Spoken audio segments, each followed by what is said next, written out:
जय Hind everyone. I hope आप सब लोग बहुत ही अच्छे होंगे और अपनी पढ़ाई को भी बहुत ही अच्छे तरीके से कर रहे होंगे। फ्रेंड्स, स्वागत है आप सभी का हमारे इस रीडिंग की डेली क्लास में, जहाँ पे हम द हिंदू के आर्टिकल के थ्रू अपनी रीडिंग को क्या करने की इम्प्रूव करने की कोशिश करते हैं। सो चलिए आज के हम आर्टिकल को देखते हैं एंड देखते हैं कि आज हमारे पास पढ़ने के लिए क्या है।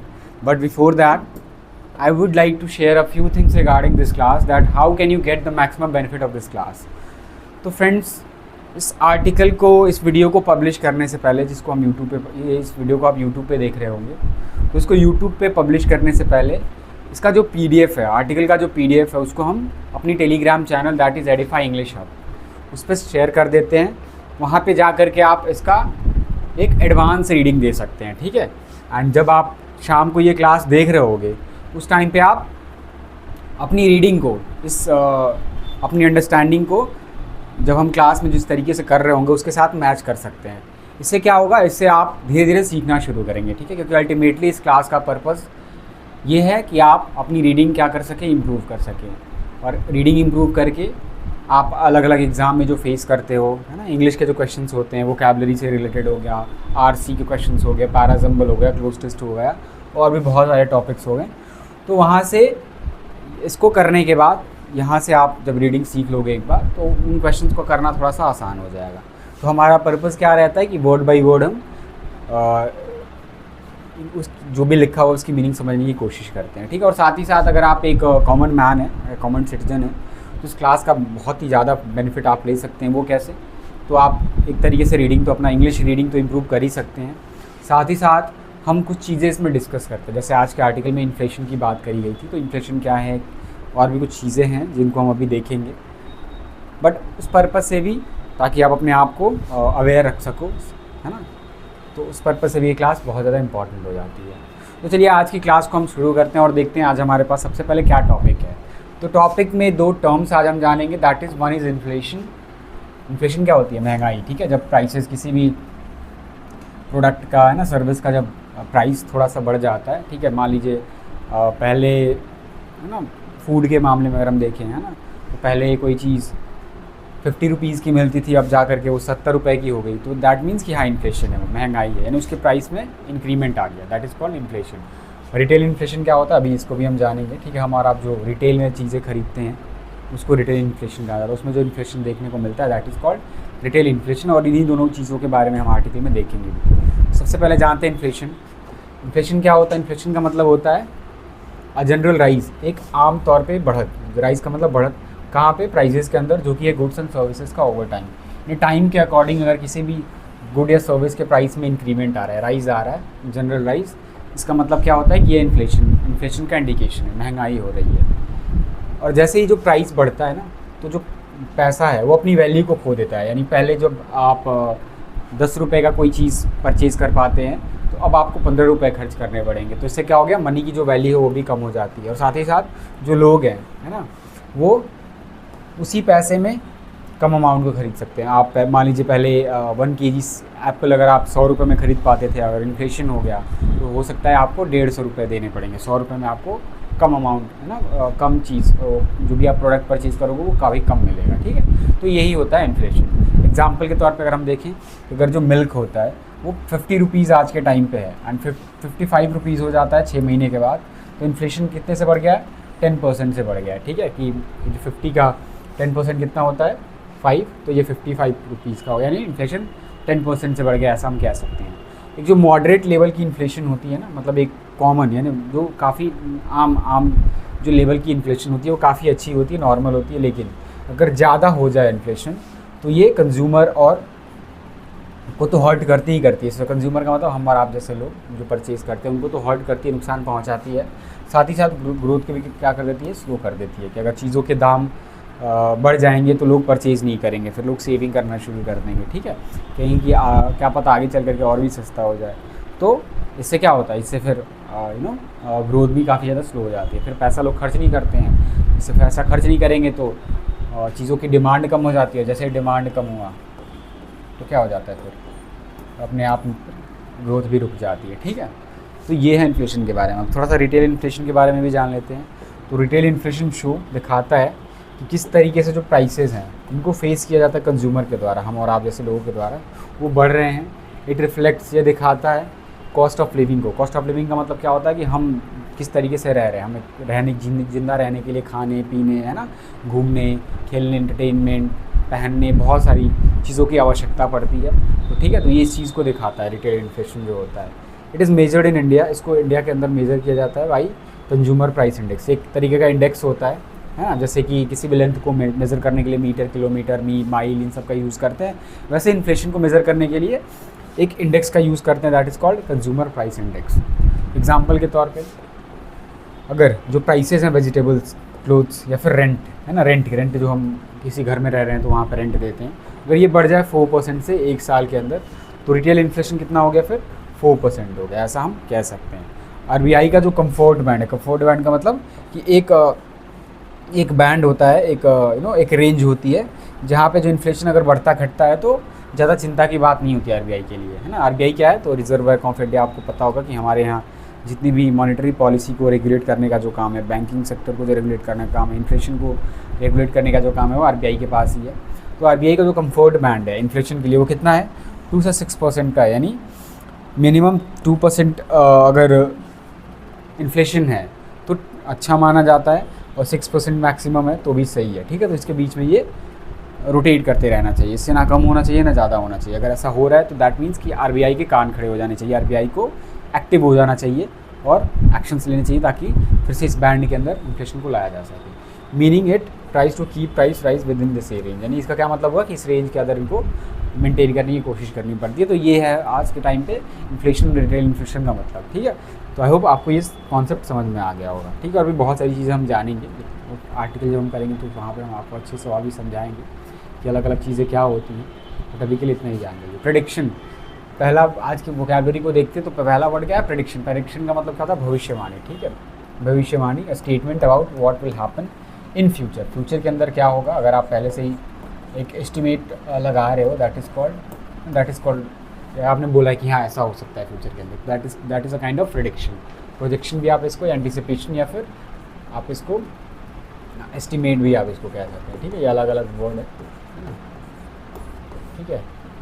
स्ट्राइव फॉर का मतलब क्या होता है, तो स्ट्राइव फॉर का मतलब होता है to make a great effort, यानी बहुत ही ज़्यादा प्रयास करना किसी चीज़ को अचीव करने के लिए, टू अचीव समथिंग, है ना। किसी चीज़ को अगर आप अचीव करना चाहते हैं तो जो आपका जो एफर्ट बहुत ज़्यादा होता है, that is called what, strive for. Endeavour बहुत ही अच्छा वर्ड है ये, एम फॉर या परस्यू करना, इसके सिनोनिम है। एब्जॉर्ब का मतलब क्या होता है, तो किसी चीज़ को सोख लेना या संभाल लेना, टू टेक इन और शोक अप, है ना, इस चीज़ को पूरी तरीके से इनगल्फ कर लेना, दैट इज़ कॉल्ड एब्जॉर्ब कर लेना। एसिमिलेट, टेक इन या इंटीग्रेट भी आप इसको कह सकते हैं, बहुत अच्छा वर्ड है एसिमिलेट। स्टिमुलेट का मतलब क्या होता है, स्टिमुलेट का मतलब होता है कि किसी भी इंसान को इंकरेज करना, उसका उत्साह बढ़ाना, दैट इज़ कॉल्ड इंकरेज करना, बूस्ट करना, है ना। बूस्ट या प्रमोट भी आप इसको कह सकते हैं। अगर आप किसी को इंकरेज कर रहे हैं, इसका मतलब क्या है कि आप चाहते हैं कि वो और भी अच्छे से काम करे, that is called stimulate. Spurt यहाँ पे नाउन की तरह आया है। स्पर्ट का मतलब क्या होता है, एक अचानक से थोड़ी देर का इंक्रीज़ किसी भी एक्टिविटी के अंदर या किसी भी स्पीड के अंदर, अगर, है ना, छोटा सा जो उछाल आता है ना, sudden short increase in activity, that is called spurt. Surge, burst या आउटबर्स्ट भी आप इसको कह सकते हैं। डायनामिक क्या होता है, तो चेंजेबल, है ना, डायनामिक पर्सनालिटी होती है ना, जो किसी भी सिचुएशन के अकॉर्डिंग अपने आप को चेंज कर लेता है, दैट इज़ कॉल्ड डायनामिक। तो कॉन्स्टेंटली चेंजिंग, यानी ऐसी कोई चीज़ जो कि कॉन्स्टेंटली लगातार क्या हो रही हो, चेंज होती रह रही हो, that is called dynamic. Energetic, active भी आप इसको कह सकते हैं, ठीक। फोर्टे, ये नाउन है। फोर्टे का मतलब क्या होता है, तो फोर्टे का मतलब कोई भी ऐसी चीज़ एट विच समवन एक्सेल, जिसके ऊपर, जिस चीज़ को लेके कोई एक्सेल करता है, यानी उसको निपुणता हासिल होती है, वो मास्टर होता है उसके अंदर, that is called forte. Strength, speciality या टैलेंट भी आप इसको कह सकते हैं। स्पेशलिटी याद रखेंगे, इससे ही हम आर्टिकल में इसको देखेंगे तो वही मीनिंग होगा ये। बॉल्स्टर बहुत ही अच्छा वर्ड है। बॉल्स्टर का मतलब क्या होता है, किसी चीज़ को सपोर्ट करना या मजबूती देना, दैट इज़ कॉल्ड बॉल्स्टर, है ना। अंडरपिन, अंडरगर्ड, रीइंफोर्स, फोर्टिफाई, ना, किसी को और भी ज़्यादा मजबूती प्रदान करना या प्रोवाइड करना, दैट इज़ कॉल्ड बॉल्स्टर, है ना। आप इसको शोर अप भी कह सकते हैं, ठीक है। शोर अप बहुत ही अच्छा वर्ड है, किसी को सहारा देना, है ना, शोर अप। तो बॉल्स्टर भी याद रखिएगा, बहुत ही अच्छा वर्ड है। चलिए आज के हम आर्टिकल को देखते हैं, है ना। आर्टिकल को देखने से पहले मैं कुछ चीज़ें इसके बारे में बता दूं कि आज के आर्टिकल में आखिर है क्या। तो आज के आर्टिकल में बस कुछ नहीं है, यही है कि हमारा जो इन्फ्लेशन है ना, रिटेल इन्फ्लेशन, वो जो बैंड है हमारा 2 से 6 का, उससे भी काफ़ी ज़्यादा कम पे है ना, 1.4% के अब आके रोटेट कर रहा है। तो ये काफ़ी ज़्यादा कम है, आप देख लो, ठीक है। इससे बहुत सारे निगेटिव इम्पैक्ट पड़ते हैं। इसका मतलब ये होता है कि चीज़ों की डिमांड नहीं हो रही है। देखिए प्राइसेस किसी भी चीज़ के कब कम होते हैं ना, मतलब जो इन्फ्लेशन है वो कम हो रहा है, इतने % पे आ गया है, नहीं कम ही हुआ है ना एक तरीके से। तो कब आता है, जब चीज़ों की डिमांड है, नहीं सप्लाई तो बहुत ज़्यादा होती है किसी चीज़ की, बट फिर मान लीजिए कि मार्केट में 10 साइकिल्स है ना, बाइसिकल बेच रहे हैं ना, मतलब बेचे जा रहे हैं, सेल किए जा रहे हैं, तो और लेने वाले भी 10 लोग हैं, तो एक प्राइस पे वो क्या करेंगे, 10 के 10 ये लोग साइकिल को परचेज़ कर लेंगे। बट मान लीजिए कि 15 साइकिलें हुई और लेने वाले अभी भी 10 ही लोग हैं, तो ये क्या हो गया, फिर इसके प्राइसेस फिर कम करने पड़ेंगे, है ना। तो ये तो सप्लाई ज़्यादा होती है जब और डिमांड कम होती है किसी चीज़ की, तो उससे क्या होता है, क्योंकि अभी भी डिमांड 10 ही की है और 15 सप्लाई है, तो सबको वो करने के लिए क्या करना पड़ेगा, फिर उसके प्राइसेस को कम करना पड़ेगा ताकि डिमांड और भी ज़्यादा बढ़े, लेने वाले लोग और भी ज़्यादा निकल करके सामने आए, ठीक है। तो इन्फ्लेशन कम होती है, इसका मतलब है कि ग्रोथ भी नीचे जा सकती है। तो ये बहुत ही क्रूशियल फेज़ होता है जहाँ पे जो हमारी RBI है, that is reserve bank of India, जिसको ये मतलब ये जो दारोमदार है इसका रिस्पॉन्सिबिलिटी इसको सौंपी गई है। तो RBI प्रेडिक्शन करता है, एस्टिमेट लगाता है कि हाँ इन्फ्लेशन इतनी रह सकती है, इतनी रह सकती है। बट अभी देखा गया कि RBI के प्रेडिक्शंस काफ़ी टाइम से गलत होते जा रहे हैं, वो बार बार रिवाइज़ कर रहे हैं और रिवाइज़ करने के बाद ही एक्यूरेट प्रेडिक्शन नहीं कर पा रहे हैं। तो यही कह रहा है इस आर्टिकल में, सबसे पहले तो हमें इन्फ्लेशन को कंट्रोल करना चाहिए, उसको सही लेवल पे इस बैंड के अंदर फिट करना चाहिए जो हमारे पास 2.2 से 6 का रेंज है, पहली बात। और दूसरी बात, जो हमारी RBI है उसको अपनी एक्यूरेसी को भी इम्प्रूव करना चाहिए, ठीक है। तो आज के आर्टिकल में यही है मोटा मोटा। चलिए आज के आर्टिकल को हम थोड़ा सा पढ़ने की कोशिश करते हैं word by word. Inflation lessons, inflation जो अभी चल रहा है ना, इससे कुछ सीख मिल रही है हमारी। सीख का मतलब, लेसन्स का मतलब सीख। The reserve bank of India, यानी जो हमारी ये सेंट्रल बैंक है, that is RBI, reserve bank of India, will have to, उसको करना पड़ेगा, क्या करना पड़ेगा, मतलब होना पड़ेगा, क्या होना पड़ेगा, और भी ज़्यादा एक्यूरेट, यानी और भी ज़्यादा सही होना पड़ेगा इन इट्स प्रेडिक्शन, अपने प्रेडिक्शन के अंदर। यानी जो भी ये प्रेडिक्शन करते हैं, भविष्यवाणी करते हैं इन्फ्लेशन को लेकर के, तो ये इनको एक्यूरेसी मेंटेन करके रखनी पड़ेगी, है ना। द सितंबर 2025, यानी जो 2025 सितंबर 2025 का जो रिटेल इन्फ्लेशन से निकल करके जो डेटा निकल के सामने आया, at a 9 month low of 1.54%। ये कितने पे है, 99 महीनों में। 99 महीने का मतलब क्या हो गया, 8 साल से भी ज़्यादा का टाइम पीरियड है ना। 8 साल में सबसे कम पे है, वो कितना है, 1.54 पे, यानी 8 साल के अंदर ये सबसे कम देखा गया इन्फ्लेशन इस सितंबर महीने के अंदर जो अभी बीत गया। हैज़ इम्पॉर्टेंट पॉलिसी इम्प्लीकेशंस, तो इसके क्या है, कुछ पॉलिसी से रिलेटेड क्या है इम्प्लीकेशन से। इम्प्लीकेशन का मतलब क्या होता है, निगेटिव इम्पैक्ट और निगेटिव कॉन्सिक्वेंसेज ऑफ समथिंग, ठीक है। फॉर द RBI के लिए इन पर्टिकुलर, खास तौर पे तो RBI के लिए काफ़ी ख़राब चीज़ है। एक्सेप्ट फॉर अगस्त, है ना, अगर हम अगस्त को छोड़ दें, यानी इसको छोड़ करके हम बात कर, एक्सेप्ट फॉर का मतलब अगस्त को छोड़ दें, अगर हम अगस्त महीने को, retail inflation has showed in every month, जो रिटेल इन्फ्लेशन है, जो खुदरा इन्फ्लेशन है, उसने दिखाया है, क्या दिखाया है, इन एवरी मंथ, हर एक साल के, हर एक महीने के अंदर, इस फाइनेंशियल ईयर के अंदर। यानी जो अगस्त का महीने को अगर हम छोड़ें तो रिटेल इन्फ्लेशन स्लो हुआ है, कम हुआ है हर एक महीने में इस फाइनेंशियल ईयर के अंदर। The average rate of inflation, यानी जो औसतन रेट होती है, जो दर होती है किसी चीज़ की इन्फ्लेशन की, महंगाई की, फॉर द फर्स्ट हाफ, जो कि पहले हाफ के लिए था, ऑफ द फिस्कल ईयर का मतलब फाइनेंशियल ईयर ही होता है एक तरीके से, ठीक है। गवर्नमेंट के लिए फिस्कल ईयर होता है और RBI के लिए, बैंक्स के लिए फाइनेंशियल ईयर होता है। वो कितने पे है, 2.2% के ऊपर है, ठीक। ये एवरेज पता निकल करके सामने आ रही है, just with in the RBI's comfort band, जो कि क्या है, बिल्कुल अंदर है किसके, RBI के उस कंफर्ट बैंड के। और ये कंफर्ट बैंड कितने का है, 2 और 6 के बीच का है। तो ये एवरेज निकल करके सामने आ रहा है। When inflation was at the higher end, जब ये इन्फ्लेशन था वो अपने हायर एंड पे था, यानी नीचे जाते हुए सबसे कम पे था, 2 होने वाला था, ऑफ दिस बैंड, इस बैंड का। The RBI had repeatedly said, तो RBI ने लगातार कहा था, क्या कहा था, दैट की टारगेट वॉज 4%, इसकी जो टारगेट है वो कितनी है, 4% की है। एंड दैट और ये बात, इट वुड, कि ये नहीं करेगी, क्या नहीं करेगी, इट मतलब RBI नहीं करेगी, क्या नहीं करेगी, आराम नहीं करेगी, रेस्ट नहीं करेगी, until inflation was at that level. जब तक वो उस लेवल पे इन्फ्लेशन को लेकर के नहीं आते तब तक RBI का कहना था कि हम आराम नहीं करेंगे, हम अपनी पॉलिसीज़ में चेंज करते रहेंगे ताकि उस बैंड के अंदर ही रहे या 4% के पर ही रहे। देयर इज़ एन आर्ग्यूमेंट, एक आर्ग्यूमेंट है ना, तर्क है, to be made for the central bank, जो कि बनाया गया है किसके लिए, सेंट्रल गवर्नमेंट बैंक के लिए। सेंट्रल बैंक का मतलब RBI के लिए, टू स्ट्राइव फॉर, ताकि वो एंडेवर कर सके, प्रयास कर सके that the same target now, कि अभी जो सेम टारगेट है नाउ, अब दैट इन्फ्लेशन इज़ रिपीटेडली, कि जो इन्फ्लेशन है वो लगातार क्या हो रहा है, coming in below that mark, या वो क्या हो रहा है, उस मार्क से नीचे आ रहा है, 4% से नीचे ही जाता जा रहा है, जो कि टारगेट था RBI का, उससे नीचे ही जाता जा रहा है।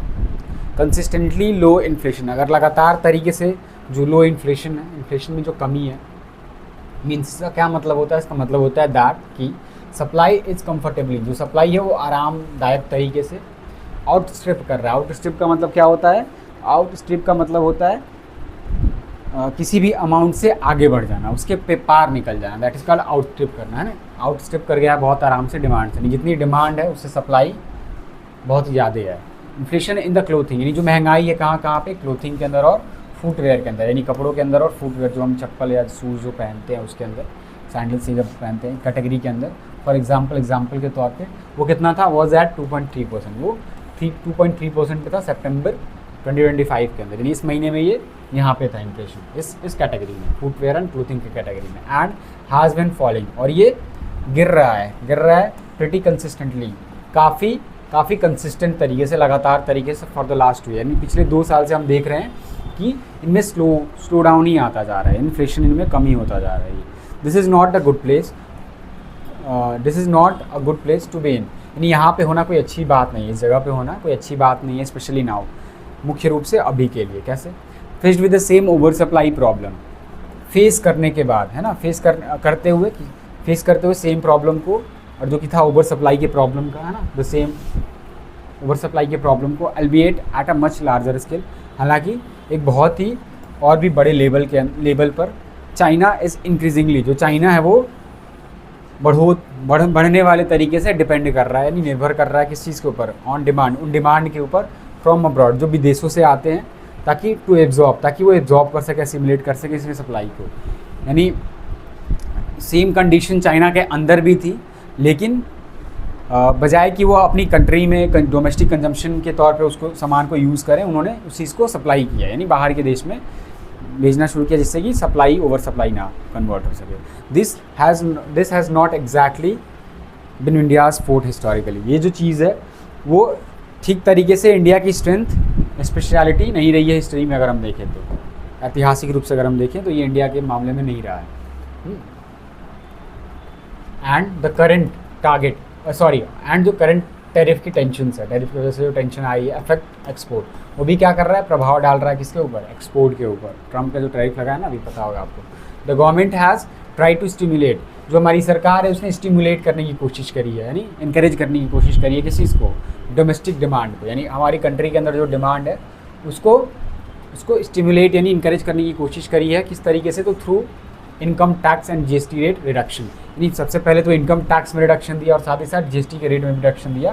तो इस चीज़ के जरिए हमारी सरकार ने इस चीज़ को स्टिमुलेट करने की कोशिश करी है। हाउस होल्ड्स, ये जो घर है ना, हम और आपकी बात कर रहे हैं यहाँ पे, have been using the direct tax rebate, यानी जो ये क्या कर रहे हैं, यूज़ कर रहे हैं किस चीज़ को, डायरेक्ट टैक्स को। डायरेक्ट टैक्स में जो रिबेट दी गई है, जो छूट दी गई है, उसको टू बॉल्स्टर, ताकि सपोर्ट कर सकें, स्ट्रेंथन कर सकें देयर सेविंग्स, यानी उनकी सेविंग थ्रू उनकी बचत को, एंड रिड्यूस डेट, और अपने डेट को कम कर सके, अपने कर्जे को कम कर सके, रादर दैन, बजाय इसके कि वो क्या करे, इंक्रीज़ करे कंजम्पशन को। यानी कंजम्पशन अगर वो करते तो डिमांड बढ़ती, है ना, तो जितनी भी सप्लाई रहती वो, है ना, वो इक्वल हो जाता, बट ऐसा नहीं हुआ।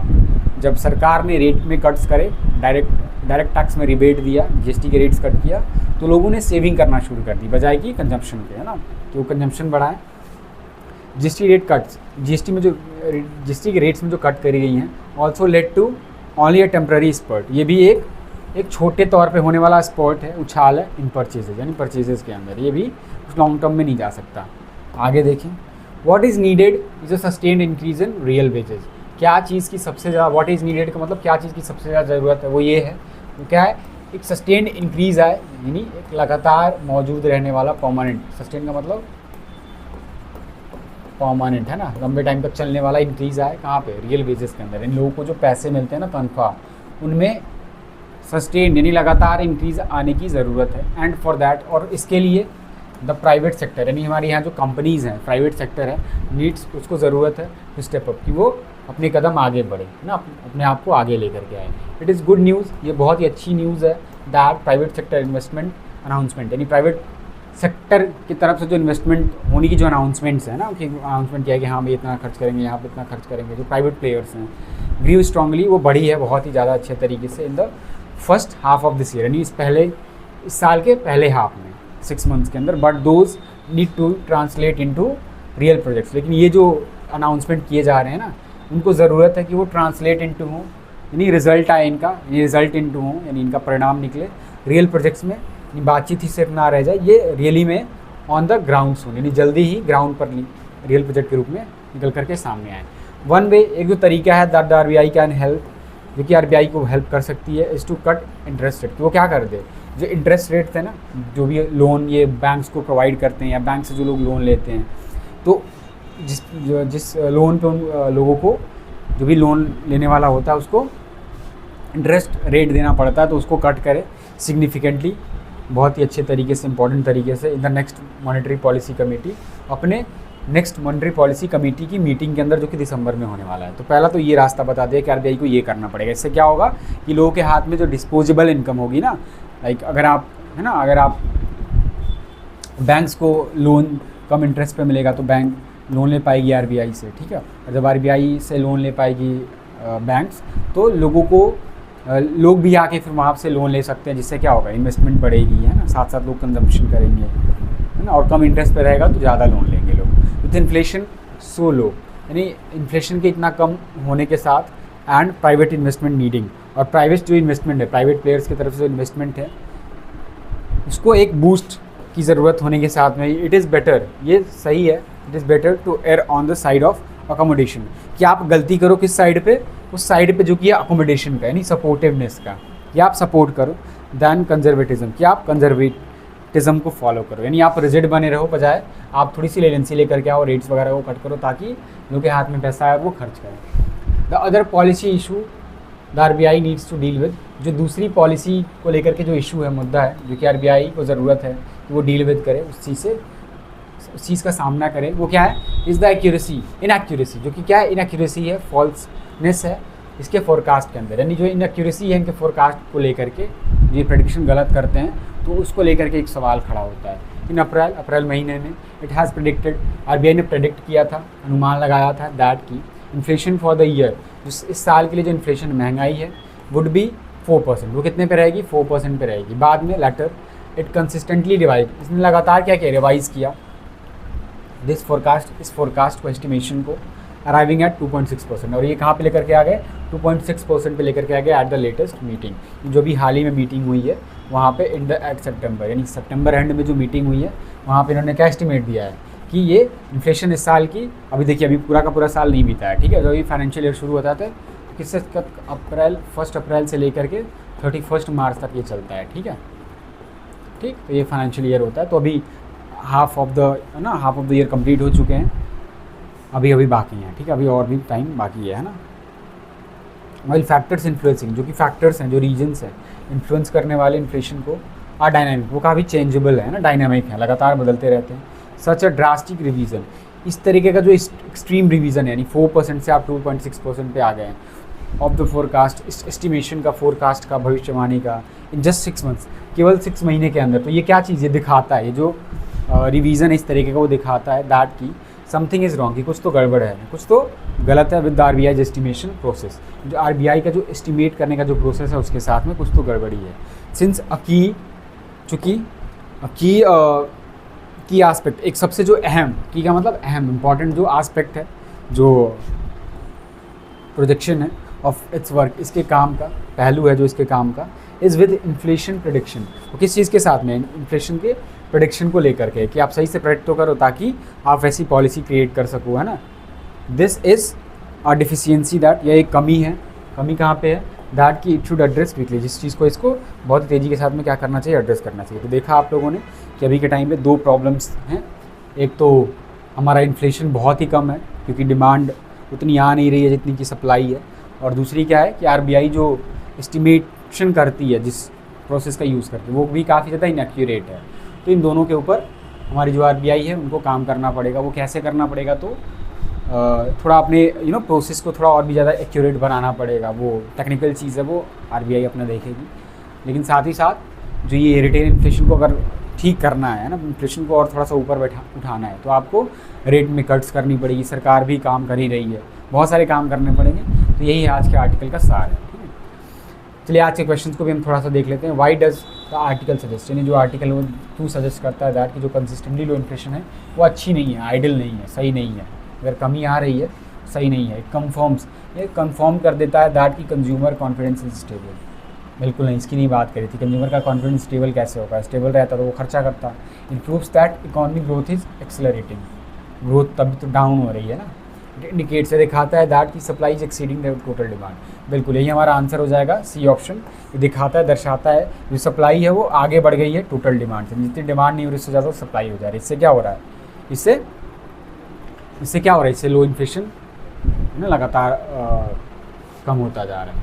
Y does the article reveal about, what does the article reveal, किस चीज़ को रिवील करता है ये आर्टिकल आरबीआई के रिकॉर्ड ऑफ इन्फ्लेशन फोरकास्ट को लेकर के। बहुत आसान सा क्वेश्चन है।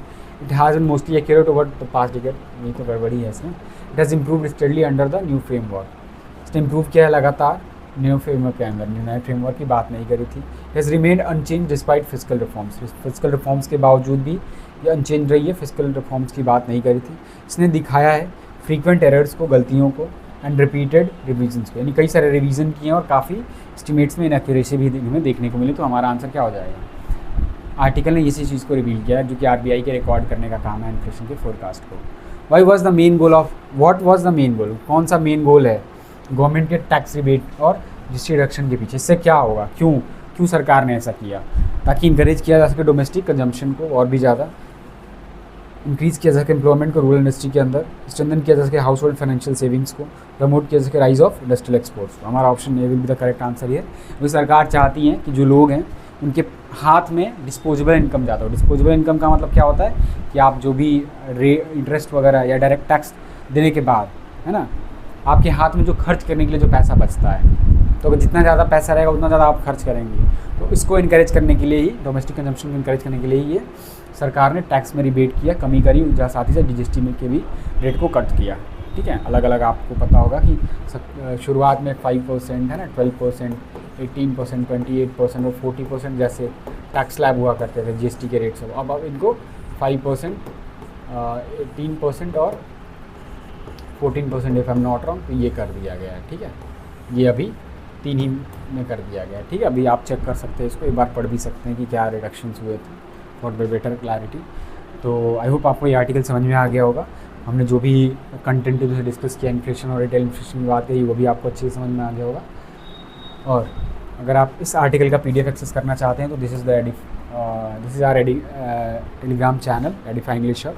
इस पर आप हमारे PDF को एक्सेस कर सकते हैं और वहाँ से आप इसको रिवाइज़ कर सकते हैं। क्योंकि देखिए, किसी भी चीज़ को प्रोसेस करने के लिए अच्छे से you have to go through with the 3 steps. That is first कि आप एक बार उसको अच्छे से पढ़ो, दूसरी बात आप अब उसको अच्छे से समझने की कोशिश करो, ठीक है, और उसको रिवाइज़ करो, तीसरी बात उसके बेसिस पे क्वेश्चन सॉल्व करो। इससे आप किसी भी चीज़ को बहुत अच्छे तरीके से प्रिपेयर कर सकते हो। और साथ ही साथ हमारा ये इंस्टाग्राम हैंडल है Edify English hub, edify_English_head hub.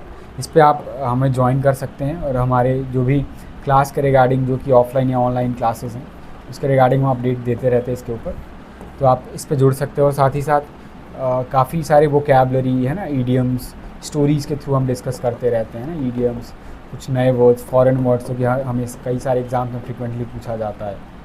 ठीक है, तो इन सब के लिए आप हमारे इंस्टाग्राम चैनल पे हमें फॉलो कर सकते हैं। ठीक है, आई होप आपको ये आर्टिकल समझ में आया होगा। मिलते हैं आपसे नेक्स्ट क्लास में, तब तक के लिए थैंक यू।